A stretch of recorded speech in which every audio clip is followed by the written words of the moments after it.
మీకు విషయం తెలిసే ఉంటుంది కదా. నంద్యాల చర్చిలో ఒక ప్రేమ కథ నడిచింది. ఆ ప్రేమ కథ ఏంటి అని నేను క్లుప్తంగా వివరించిన తర్వాత, ఆ ప్రేమ కథలో నిజమెంత? అసలు తప్పెవరిది? ఒప్పెవరిది? ఆ కేస్‌ను అనలైజ్ ఎలా చేయాలి? ఆ కేసు ఎలా క్లోజ్ చేయాలనే విషయాన్ని క్లుప్తంగా వివరిస్తాను. ఎందుకు నేను ఈ యొక్క అంశాన్ని ఎన్నుకున్నానంటే, ఈ ప్రేమ కథ అనేది అదేదో సినిమాలోనో, లేకుంటే ఏదో బయట సమాజానికి బయటనో, లేకుంటే క్రైస్తవ సమాజానికి దూరంగానో, ఏదో కాలేజీలో జరిగింది అంటే ఏదో లెబ్బా అని అనుకోవచ్చు. కానీ సాక్షాత్ ఈ యొక్క ప్రేమ కథ అనేది చర్చిలో జరిగింది. ఒక క్రైస్తవులుగా బైబిల్ పట్టుకొని క్రీస్తును వెంబడించే వాళ్ళకు ఈ విధమైనటువంటి ప్రేమ కథ ఎదురైనప్పుడు చాలా బాధపడతారు. ఎందుకంటే క్రీస్తు చెప్పిన మాటలు ఎంత స్టాండర్డ్‌గా, ఎంత స్ట్రిక్ట్‌గా ఉంటాయంటే దానికి అగైనెస్ట్‌గా ఇక్కడ జరుగుతుంది చర్చిలో. ఇంకా పాపంలోకి పోకుండా ఆపేటువంటి ప్రసంగాలు ఎక్కడి నుంచి వస్తాయి? లేదా పాపం జరగకుండా ఎలా ఆపాలని పెద్ద క్రైస్తవ మేధావులు, క్రైస్తవ పండితులు కూడా జుట్టు పీకినటువంటి సందర్భం అనమాట ఇది. ఓకే. ఈ యొక్క ప్రేమ కథ ఏంటని నేను మీకు క్లుప్తంగా ఎక్స్‌ప్లెయిన్ చేస్తా వినండి. నంద్యాలలో తండ్రి సన్నిధి అనేటువంటి చర్చికి పాస్టర్‌గా, అంటే తండ్రి సన్నిధి అనేది వేరే చోట ఉంటది. దాని యొక్క బ్రాంచ్ అనేది నంద్యాలలో పెట్టారనమాట. ఈ నంద్యాలకు పాస్టర్‌గా ప్రభుకుమార్ గారు ఉన్నారు. అదే చర్చికి విశ్వాసురాలుగా, అంటే సంఘ సభ్యురాలుగా మహిమ కుమారి అనే ఆమె వెళ్తూ ఉండేది. అయితే ఈ మహిమ కుమారి ఏమని క్లెయిమ్ చేసిందంటే, ప్రభుకుమార్ గారు నాతో నేను ప్రభుకుమార్ ప్రేమించుకున్నాము. ఆయన నన్ను శారీరకంగా వాడుకున్నారు.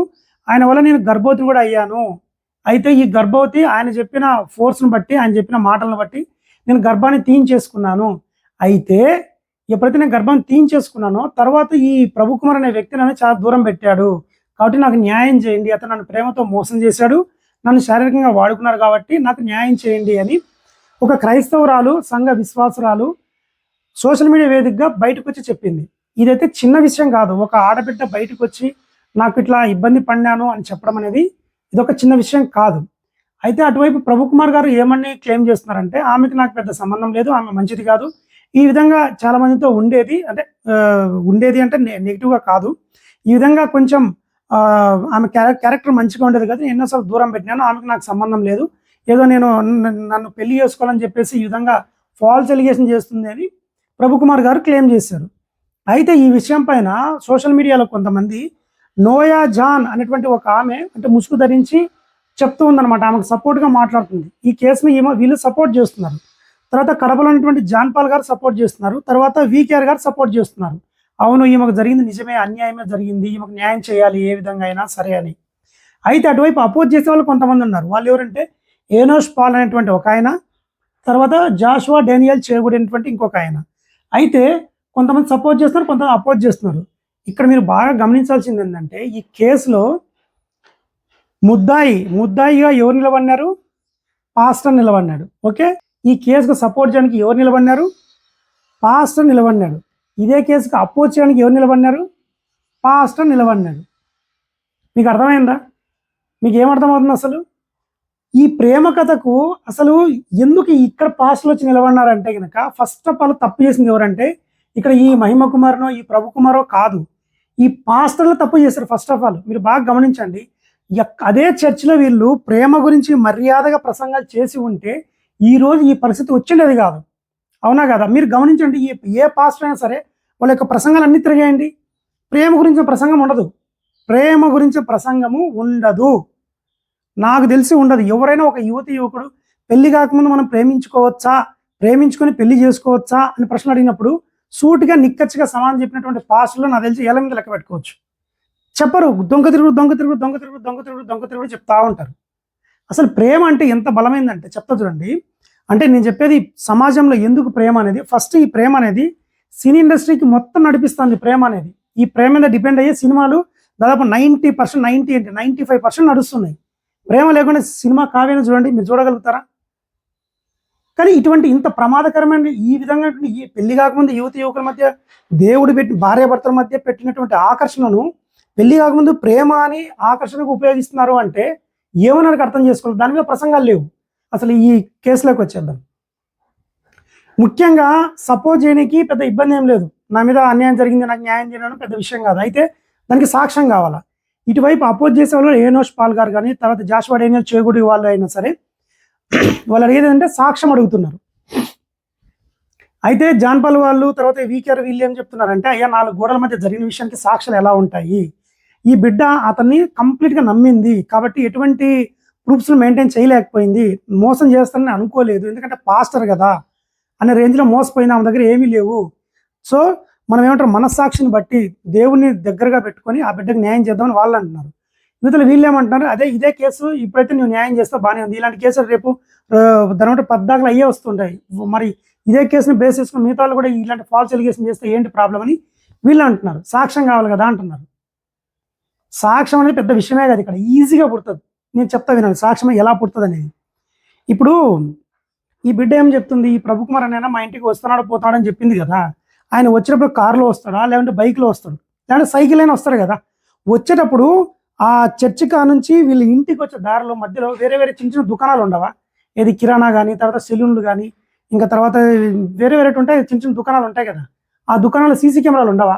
ఆ సీసీ కెమెరాలు బయట బయట ఉండేటువంటి క్యాప్చర్ చేయవా? అన్ని సీసీ కెమెరాలు వరుస కలెక్ట్ చేస్తే ఈయన వచ్చింది పోయిందంతా డేటా రికార్డ్ అవుతుంది కదా. మీకు అర్థమవుతుందా? ఇలాంటివి అవుతాయి కదా. సరే ఏమో లేని ఫోన్ కాల్స్ ఉంటాయి కదండి. ఈ వీళ్ళిద్దరి మధ్య ఫోన్ కాల్ నడుస్తుంటుంది కదా. ఇప్పుడు మన ఫోన్ నెంబరు ఆ యొక్క సిస్టంలో వేస్తే కనుక ఈ ఫోన్ నెంబరు ఎన్ని ఫోన్లలో మారింది, ఆ ఫోన్ మోడల్ ఏంటి, ఆ ఫోన్ IMEI నెంబర్ ఎంత అని ఫోన్తో సహా డిస్ప్లే అవుతుంది.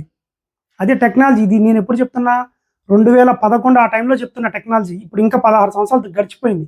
ఎక్కువ టెక్నాలజీ ఉంటుంది కదా, 10-15 సంవత్సరాలు గడిచిపోయిందంటే ఇప్పుడు ఎలా ఉంటుందో నాకు తెలియదు.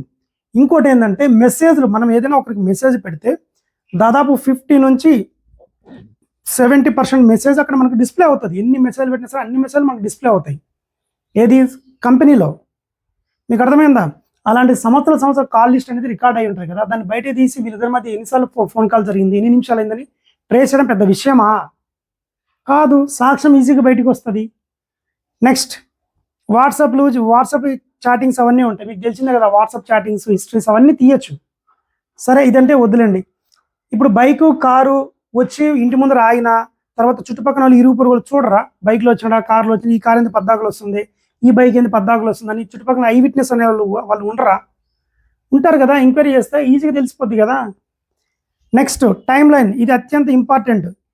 ఈ మహిమ కుమారి దగ్గర ఫోన్ ఉంటుందా? ఫోన్లో గూగుల్లో జీమెయిల్తో లాగిన్ అయినప్పుడు గూగుల్ టైం లైన్ ఉంటుంది. అంటే ఏ రోజు ఎప్పుడు ఎక్కడ పోయిందని విత్ మ్యాప్తో సహా డిస్ప్లే అవుతుంది.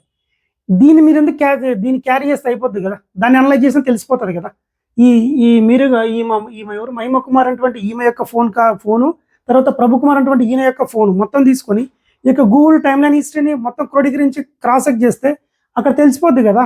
ఇద్దరు ఒకేసారి ఎంత దగ్గరగా వచ్చారనేది అదే చూపిస్తుంది కదా, టెక్నాలజీ చూపిస్తుంది కదా. సాక్ష్యం ఆమెను మొత్తుకుంటున్నారు కదా. ఈ విధంగా సాక్ష్యం తీయండి బయటికి, పెద్ద విషయం అది సాక్ష్యం కనిపెట్టుకోవడం. ఇంత టెక్నాలజీలో ఉన్నాం మరి. లాజికల్ థింకింగ్ తర్వాత ఏంది అనలిటికల్ థింకింగ్ మనకు ఉంటుంది కదా. దాని నుంచి సాక్ష్యాలు బయటికి తీయడం పెద్ద విషయం. సాక్ష్యాలు బయటికి తీయడం నాకు అర్థం కాని విషయం. కాబట్టి ఖచ్చితంగా ఒక ఇష్యూ అయితే జరిగింది. ఈ పాస్టర్స్ ఉన్నారు కదా, వీళ్ళు నిలబడుకొని ఎవరి కొద్ది వాళ్ళు అలాగేదో నేనంటే ఏదో చిన్నోని కాబట్టి ఏదో చేస్తున్నా.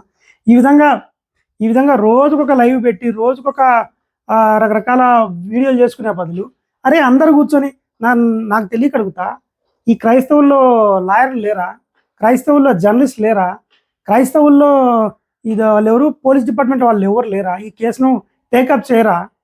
ఈయన జర్నలిస్ట్ అయినా భాను మేకలనైనా న్యూట్రల్గా ఇతను కూడా సపోర్ట్ చేసిన, అయ్యా రండయ్యా నేను కూడా మీతో పాటు పోరాడతాను. పాపం ఈ అన్నయ్య కూడా నిలబడుతున్నాడు. అతను హెల్ప్ తీసుకోవచ్చు కదా, బిడ్డకు న్యాయం చేయొచ్చు కదా. ఎందుకు చేయలేకపోతున్నారు?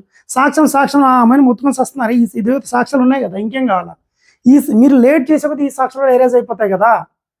మీరు ఈ CCTVని తీసేయచ్చండి. నాకు అర్థం కాని విషయం ఏంటంటే CCTVలు తీసేయచ్చు, ఫోన్ కాల్ రాదు.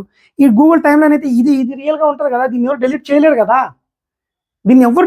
కదా. గూగుల్ మ్యాప్ హిస్టరీని ఉంటుంది కదా. పెద్ద విషయం అయితే సాక్ష్యం అని మొత్తుకుంటాను అందరూ కలుసుకుని. ఇది తీస్తే అయిపోతుంది. ఇంత చిన్న లాజిక్ దీనికోసం ఇంత సాగదీస్తారా? పాప మా బిడ్డకు పెళ్లి చేసుకోవాలంటే ఏంటి పరిస్థితి? బయటకు వచ్చి ఓపెన్గా చెప్పింది, అయ్యో నేను ఇట్లా అయిపోయినానని. ఇతను పెళ్లి చేసుకున్నాడంటే ఓకే, కథ సుఖాంతం. ఇతను పెళ్లి చేసుకోకుండా ఉంటే ఈమె పరిస్థితి ఏంది? కానీ లోకం అనేది గొడ్డుపోలేదు. మంచి వ్యక్తులు ఉండనే ఉంటారు, ఆ బిడ్డను పెళ్లి చేసుకుంటారు. పెద్ద విషయమేం కాదు. విషయం ఏంటంటే ఇలాంటి విషయాలు చర్చలో జరగడం ఏంటి? దీనికి ప్రధాన కారణం ఎవరంటే ఈ పాస్టర్లు. ఎందుకంటే ప్రేమ గురించి ప్రసంగాలు లేవు. దయచేసి ఇప్పటికైనా ఈ కేసును చూసిన సిగ్గు తెచ్చుకునే పాస్టర్లు దయచేసి సమాజంలో అత్యంత ప్రమాదకరమైనటువంటి పాపంలోకి లాగి వేసేటువంటి అంశం ఏదైనా ఉందంటే అది ప్రేమ. ఈ ప్రేమను బేస్ చేసుకుని ఇన్ని రకాల బిజినెస్లు నడుస్తున్నాయి. కొన్ని కోటాను కోట్ల బిజినెస్ నడుస్తుంది మన భారతదేశంలో. ఈ తండ్రి సన్నిధి ఆయన హెడ్ ఉన్నారు కదా, షాలేం రాజ్, ఈయన పెద్దగా బయటకు వచ్చి స్పందించట్లా. మీరు గమనించారా? ఆయన అసలు పేరు సరే వాటర్ ఇట్ మేబీ, తండ్రి సన్నిధి హెడ్ వచ్చేసి షాలేం రాజ్. ఎందుకంటే దీని బ్రాంచ్లో ఇంత జరిగినప్పుడు ఇతను ఇమీడియట్గా వెళ్ళి ఇద్దరిని కూర్చోబెట్టి ఏదో ఒకటి చేసి మాట్లాడడం అదేదో చేయాలి. ఇవాళ కూడా ఏం పెద్దగా రెస్పాండ్ అవ్వట్లేదు. కారణం ఏంటంటే డబ్బు. తండ్రి సన్నిధి చాలా పెద్దది, ఎక్కువ మంది జనాలు వస్తారు, ఎక్కువ కానుకలు వేస్తారు. ఇప్పుడు ఏదైనా కొంచెం డిస్టర్బెన్స్ అయిందనుకో, వచ్చే కానుకలు రాకుండా పోతే జనాలు రాకుండా పోతారు. మనిషికి జీవితాల కంటే కూడా డబ్బుకు విలువిస్తున్నారేమో అని నాకు అనిపిస్తుంది. లేకుంటే ఎంతసేపు ఈ విషయాన్ని పెద్ద క్లోజ్ అని పెద్ద విషయమా ఇది? నాకు అర్థం కాని విషయము. ఎందుకు ఇంతగా చెప్తున్నానంటే బైబిల్ పట్టుకునేటువంటి క్రైస్తవులు పోలీస్ స్టేషన్కి వెళ్ళి లేకుంటే కోర్టుకి వెళ్ళి కేసులు పెట్టి అక్కడ వాదించడం పెద్ద విషయం కాదు. బైబిల్లో లేని న్యాయ సూత్రాలు మీకు బయట ఎక్కడ దొరుకుతాయి? నాకు అర్థం కాని విషయము. ఈ బిడ్డకు న్యాయం చేయాలి. పెద్ద న్యాయం ఏం లేదు. ఒకటి సింపుల్ అండి, వీళ్ళిద్దరికి ఇమ్మీడియట్గా పెళ్లి చేస్తే అయిపోతుంది. ఎందుకంటే ఈ గూగుల్ టైంలో ఖచ్చితంగా నాకు తెలిసి అబద్ధం చెప్పదు. ఈ టైంలో అనలైజ్ చేస్తే వీళ్ళిద్దరు దొరికిపోతారు ఈజీగా. ముఖ్యంగా ఇతను దొరుకుతారు ఫాల్స్ అలిగేషన్ చేసినటువంటి. కాబట్టి ఇద్దరికి పెళ్లి చేస్తే అయిపోయి. లేదా నా దరిద్రం నేను చేసుకొని సావనంటే కనుక అతను వదిలిపెట్టేసి ఈ బిడ్డని ఇంకా ఈ యొక్క యూట్యూబ్లో ఎక్కడెక్కడ రచ్చ చేయకుండా సాక్ష్యం బయట పెట్టి అతను తప్పు చేస్తే తప్పు దొంగని ప్రూవ్ చేసేసి ఈ బిడ్డని ఎవరైనా సరే మంచి వ్యక్తులు ఎవరైనా ఉన్నట్లయితే పెళ్లి చేసుకుంటే కథ సుఖాంతం అయిపోతుంది. ఇప్పటికైనా ఈ వీడియో చేసినటువంటి ముఖ్య ఉద్దేశం ఏంటంటే ఇప్పటికైనా పాస్టర్లు దయచేసి నిద్రలేసి ప్రేమ మీద గట్టి ప్రసంగాలు చేయండి. పెళ్లికి ముందు ప్రేమించుకోవచ్చా, ప్రేమించుకోకూడదా, పెళ్లి తర్వాత ప్రేమించుకోవచ్చా, ప్రేమించుకోకూడదా అనేటువంటి విషయాలపైన దయచేసి మీరు ప్రసంగాలు చేయండి. ఎందుకంటే సమాజంలో ఒక వ్యక్తిని ఇప్పుడు యవ్వనంలోకి వచ్చిన వ్యక్తిని ఈజీగా పడగొట్టే అంశం ఏదైనా ఉందంటే ఇదే సెక్సువల్ అబ్యూజినెస్, అట్రాక్టివ్నెస్.